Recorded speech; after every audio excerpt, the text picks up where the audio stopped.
Sopo sing kuat nandang kahanan, sopo sing ora krasa kelangan,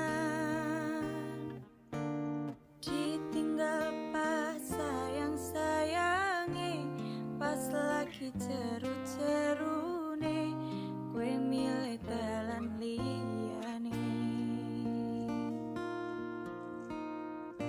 Sopo sing kuat ditinggal lunga, sopo sing atine ora loro, kenangan sing wis tak lakoni tak simpen ning jero ati, dhewe wis tak dadi siji.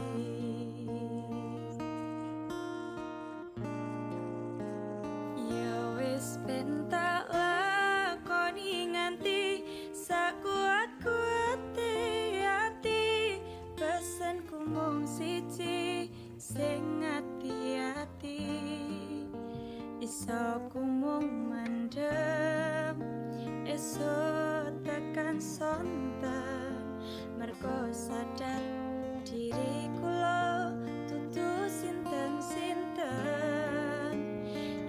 Wis ben mung tak pendem rasa sing ana ing jero dada, tetep tak dongakno muga urip mulya, iso ku mung nyuwun muga ora keton cekap semanten matur.